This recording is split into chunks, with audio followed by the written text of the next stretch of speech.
tu prends 15 minutes par jour pendant 15 jours et l'idée, c'est que ça renouvelle ton état d'esprit, la manière dont tu réfléchis, ta stratégie pour pouvoir retourner dans ton business avec une stratégie, éliminer les croyances limitantes et en fait libérer ton potentiel parce que si tu as toute la journée la main dans le cambouis, c'est pas ça qui va changer ton business. Ouais, c'est ça le but.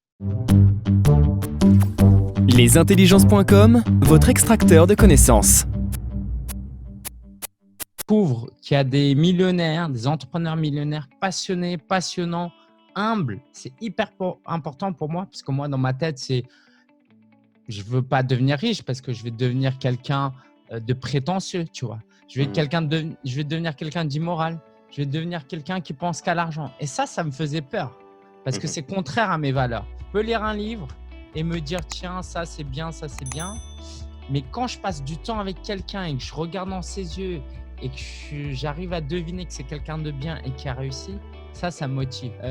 Et du coup, ça m'a beaucoup inspiré et ça m'a un peu aspiré. Mais en fait, ça n'a pas collé à ma réalité.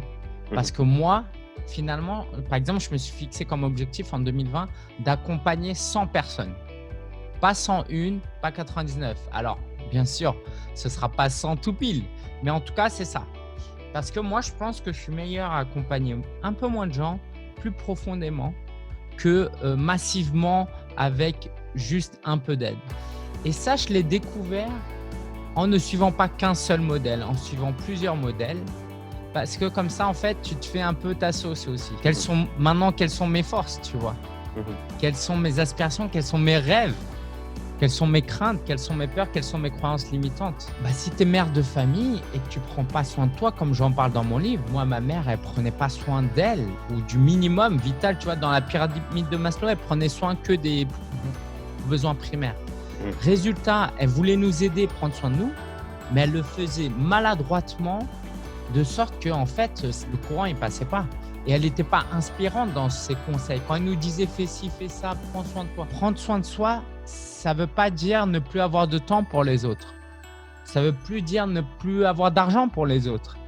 Exemple, moi, mon business va bien. Qu'est-ce qui se passe? Je gagne plus d'argent. Je ne pars pas en vacances tout seul. Je pars en vacances avec mon épouse.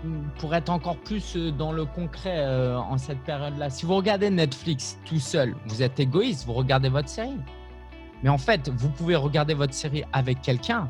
En fait, le bonheur, il se partage. Pourquoi? Parce que quand je les accompagnais, par exemple, c'était en mode je te donne la stratégie, je te fais travailler ton état d'esprit et après, débrouille-toi. Je te dis un peu dans quelle direction prendre, mais je ne te dis pas comment pédaler un vélo. Du coup, oui, tu sais où aller.